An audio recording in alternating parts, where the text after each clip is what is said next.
Salut à tous, la team Owell, Thomas M. Show pour Lyon Fan TV. Très heureux les gars de vous retrouver pour une nouvelle vidéo. Oui, la Coupe du Monde arrive. La Coupe du Monde, c'est cet après-midi, Qatar-Équateur. Magnifique match d'ouverture. Évidemment, on va se régaler les amis. Mais l'actualité de l'Olympique Lyonnais, même l'Olympique Lyonnais reste toujours dans nos cœurs malgré une saison très compliquée. Malgré des saisons très compliquées, on est toujours là pour parler Olympique Lyonnais, les amis. Avant toute chose, n'hésitez pas à vous abonner.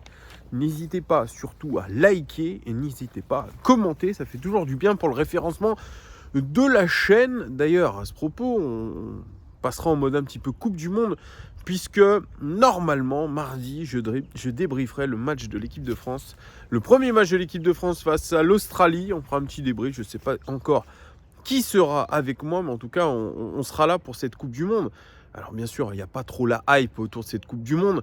En plus, pour l'équipe de France, manque de peau, il y a énormément de blessés. Et le fameux Karim Benzema qui a annoncé hier soir qu'il était forfait pour le reste de la compétition. Ah tiens, comme c'est bizarre. Et oui, comme si Didier Deschamps et Karim Benzema nous avaient menti sur l'état physique de Karim. On le savait, il n'avait pas joué depuis un moment. Et là, le coup près est tombé, une petite accélération et apparemment une lésion au quadri. Donc l'équipe de France, fera 100 et on espère qu'elle ira le plus loin possible. Allez, je reviens sur le sujet un petit peu Olympique Lyonnais. Je me suis dit, pourquoi pas vous faire une petite vidéo pour noter les joueurs de l'Olympique Lyonnais sur cette première partie de saison. Ça pouvait être quelque chose d'un peu marrant, un petit peu décalé pour faire une vidéo traitant de notre équipe.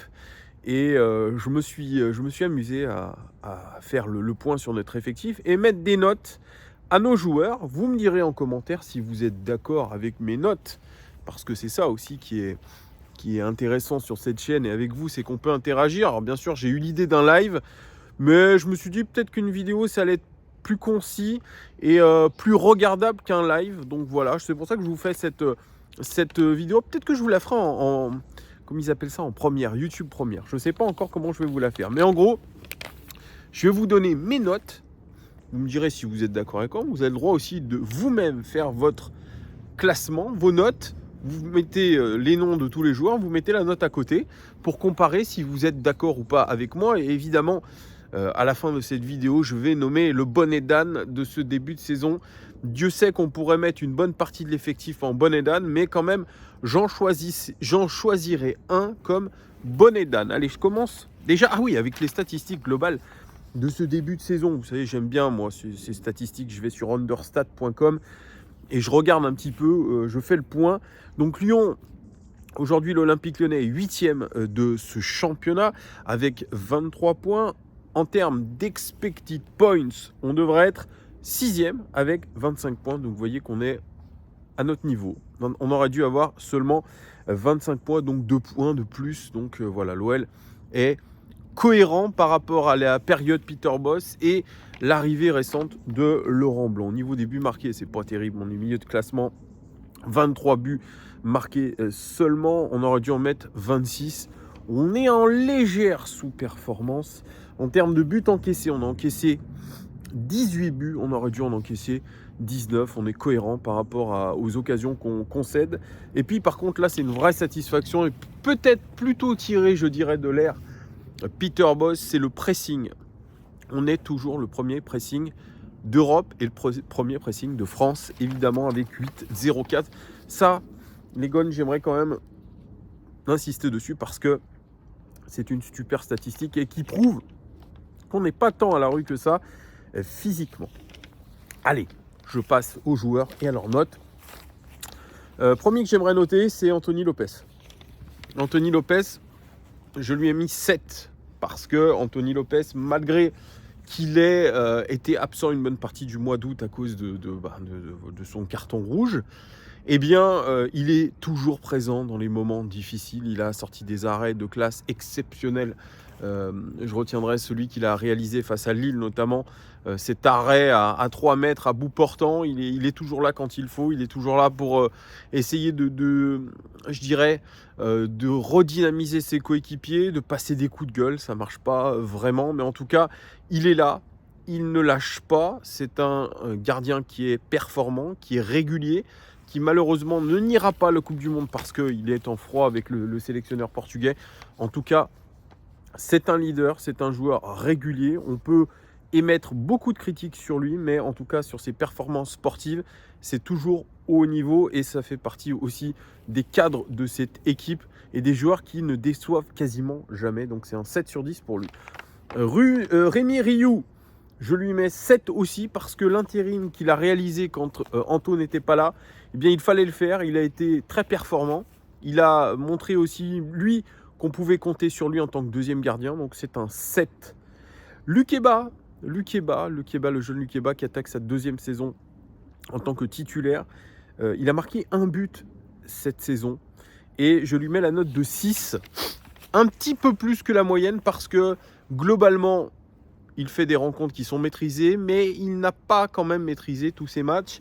Il a eu quelques moments de trou d'air, un petit peu comme l'équipe. Il n'a pas autant maîtrisé les choses que la saison dernière, mais en tout cas, il est toujours sur une pente ascendante. On lui souhaite évidemment le meilleur pour cette fin de saison. Je n'ai pas noté Diomandé parce qu'il n'a pas fait assez de matchs.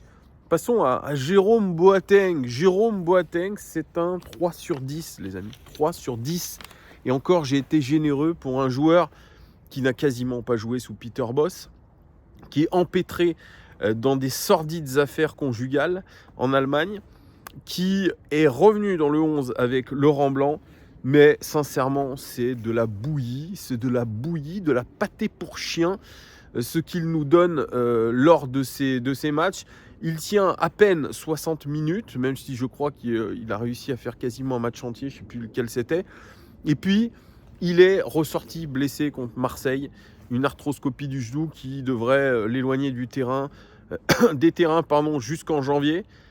Donc, un Jérôme Boateng qui est en dessous de tout, depuis son arrivée à l'Olympique Lyonnais, qui n'est que l'ombre de lui-même et du joueur qu'il a été. Donc, évidemment, pour l'ensemble de son œuvre, c'est un 3 sur 10. Un autre, pareil, qui est dans les bas-fonds, de cette équipe de l'Olympique Lyonnais, c'est Damien Da Silva, le souriant et décontracté Da Silva que j'avais rencontré lors je crois que c'était le premier jour d'entraînement de l'OL, c'était au début juillet. C'est un 2 sur 10 pour Damien Da Silva qui n'a jamais montré qu'on pouvait compter sur lui, qui a refusé en plus de partir à Clermont ou Metz cet été pour continuer à toucher son salaire tranquille à l'OL. C'est une erreur de casting de Juninho, il faut le dire aussi. Donc c'est un 2 sur 10 pour lui, des rentrées catastrophiques. Je crois que c'était contre Lille où il était hyper mauvais en rentrant. Il est rentré aussi contre, rappelez-moi du match, c'était contre Lorient où il est rentré, il a été cata. Bref, on peut lui incomber beaucoup de buts. Il n'a absolument rien apporté, Damien Da Silva, donc c'est un 2 mérité. Tagliafico, ça c'est une belle recrue de Bruno Chéroux et de la cellule de recrutement. Ça c'est vraiment le vrai coup qu'on a fait au mercato, les amis. Un but pour lui, 2 passes décisives. Alors, 2 pénaltys quand même concédés pour lui, mais quel joueur. C'est un 7 sur 10. C'est un 7 sur 10 tant la surprise est de taille le concernant. On pouvait avoir des doutes, on voulait le jeune Malacia. Au final, ça tombe bien, on n'a pas été sur Malacia et tant mieux. Tant mieux parce que il a montré vraiment qu'il avait énormément de qualité, qu'il avait cette abnégation, cette détermination, je dirais le sens des responsabilités, que c'était un vrai leader. Et quand on a la chance d'avoir un joueur comme ça dans un effectif aussi pourrave, eh bien je pense qu'on essaye de le garder et on essaye d'être on essaye de le valoriser au maximum. Et c'est pas avec l'OL effectivement qu'il va être valorisé au max. Donc évidemment, moi j'ai envie de dire que ce joueur reste très longtemps du côté de l'Olympique Lyonnais, mais ça dépendra aussi de ce qu'on est capable de réaliser. Pour l'instant, c'est 0. Lui qui devrait débuter cette Coupe du Monde avec l'Argentine en tant que titulaire. Il faut le dire, en tant que titulaire. Eh bien, aujourd'hui, il porte quasiment à lui tout seul la défense de l'Olympique Lyonnais, avec Lukeba si vous voulez. Mais en tout cas, quelle belle trouvaille. C'est un super joueur. Malo Gusto, lui aussi qui attaque sa deuxième saison en tant que titulaire, puisqu'il n'était pas complètement titulaire à part entière la saison dernière. C'est un 5 sur 10 pour Malo Gusto, qui malheureusement, je trouve, n'a pas maîtrisé complètement ses matchs, qui a fait preuve encore de fébrilité défensive, mais aussi de fébrilité offensive.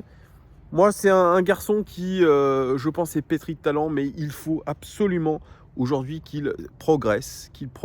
Et comme l'a dit Laurent Blanc, les jeunes aujourd'hui à l'Olympique Lyonnais ont la chance d'être titulaires, mais ça veut dire aussi qu'ils doivent savoir qu'ils doivent progresser plus vite que les autres. Et malheureusement, Malo Gusto, ce n'est pas le cas. Et je suis un petit peu déçu, et vous me direz, mais en tout cas, c'est 5 sur 10 pour lui. Le Penant, Johan Le Penant, ça aussi, c'est une recrue et une belle satisfaction pour Johan Le Penant. Pour moi, c'est un 6 sur 10. Il a été le tube de l'été. Il était un joueur qui a, je dirais pas surnagé, en tout cas, qui a été meilleur que les autres. Il a montré du sérieux, il a montré de l'abnégation, de la détermination. Il fait preuve de calme. Il est serein techniquement. C'est un joueur qui a intégré avec une grande facilité notre équipe, ce qui est d'ailleurs qui peut paraître très bizarre, hein, et c'est anormalement bizarre quand on voit la qualité des joueurs qui sont censés être à côté de lui. Il a été haut niveau. Il surnage, oui, parce que les autres sont mauvais, mais lui, je pense qu'il a une belle marge de progression. Donc c'est un 6 sur 10. Thiago Mendes, baladé entre la défense et le milieu de terrain, défense sous Peter Bosz et milieu de terrain sous Laurent Blanc. Thiago Mendes en défense, ça a été quelques grosses cagades, quelques buts contre lui, un manque de sérénité flagrant sous Peter Bosz, et puis une plus grande maîtrise des débats quand il est passé au milieu de terrain sous Laurent Blanc sur les 5 derniers matchs. C'est un 5 sur 10 pour Thiago Mendes, qui reste toujours contesté et contestable, mais dont je dirais le contrat déjà qui va jusqu'en 2025 et surtout l'expérience, eh bien, lui valent beaucoup de crédit aujourd'hui. Maxence Cacré, ça c'est la vraie déception. C'est un 4 sur 10 pour le joueur formé à l'Olympique Lyonnais qui a prolongé son contrat l'été dernier en grande pompe. Il n'a jamais assumé son nouveau statut, il n'a jamais assumé ce qu'on attendait de lui. En tout cas pour l'instant, c'est une réelle grosse déception. C'est un 4 sur 10, c'est en dessous de la moyenne. Oussem Aouar qui revient aussi après 3 mois d'absence sous Peter Bosz qui le placardisait. Il est revenu en odeur de sainteté avec Laurent Blanc. C'est un but, mais surtout, je dirais, c'est pas assez. C'est pas assez par rapport à ce qu'on attend d'un joueur comme lui, qui est resté au club, qui n'est pas parti et pourtant qui a eu des opportunités comme chaque été. C'est un 3 sur 10 pour Oussem Aouar. Il va devoir se bouger. Lui aussi, on entend des rumeurs, j'en ai parlé, peut-être au Milan AC pour lui. Eh bien, c'est pas bon, c'est un 3 sur 10. Pareil pour Corentin Tolisso qui est revenu en grande pompe à l'Olympique Lyonnais après avoir été plus ou moins jeté du Bayern Munich. C'est un 3 sur 10 pour Corentin Tolisso, qui est trop souvent blessé, qui n'apporte que trop peu sur le terrain quand il est là. Ce n'est que l'ombre du grand joueur qu'on a connu à l'Olympique Lyonnais et du champion du monde 2018 et cadre de cette équipe de France. Donc, c'est pas contre l'homme, évidemment, hein, c'est contre ce qu'il a montré sportivement. Aujourd'hui, c'est trop peu pour un joueur qu'on paye à prix d'or et qui est en contrat, jusqu'à... qui a 5 ans de contrat, pardon, je vais essayer de ne pas trop faire de calcul, qui a un contrat de 5 ans, donc c'est trop peu, et c'est un 3 sur 10. Romain Fèvre, c'est une vraie déception, lui qu'on a acheté du côté de Brest l'hiver dernier, après des débuts plutôt corrects. Cette saison, il a commencé avec des problèmes de dents comme j'en avais, et des blessures aussi récurrentes. Un joueur qui paraît complètement dépassé, surtout qui ressemble vraiment au Martin Terrier qu'on a connu au début à Lyon, c'est-à-dire vraiment complètement renfermé, timide, et qui ne semble ne pas s'être acclimaté à l'Olympique Lyonnais. C'est un 2 pour Romain Fèvre parce que c'est particulièrement mauvais. Jeffren Adélaïde qui revient de grosses blessures et qui a voulu rester absolument à l'Olympique Lyonnais. C'est un 4 sur 10 parce qu'il fait quand même des rentrées plutôt convaincantes avec l'OL. Il s'est reblessé avant la trêve de la Coupe du Monde, mais globalement, ses rentrées sont correct, il apporte un petit truc en plus, mais ça ne reste que des rentrées. Il doit montrer beaucoup plus sur du long terme, voir s'il a été en capacité de récupérer de ces 2 blessures. Bon, pour moi, c'est un 4 sur 10. Karl Toko Ekambi, deuxième joueur qui partira à la Coupe du Monde avec Tagliafico. Le Camerounais titulaire incontestable sous Peter Bosz est aujourd'hui un remplaçant. Quoique, il a joué, je crois, le dernier match contre Nice. Titulaire, en tout cas, il n'est pas titulaire à part entière sous Laurent Blanc. C'est pourtant 4 buts et une passe décisive pour Karl Toko Ekambi. C'est un 5 sur 10. C'est tout juste la moyenne pour l'attaquant camerounais qui, moi, je l'ai souvent défendu. C'est un joueur qui a beaucoup d'impact.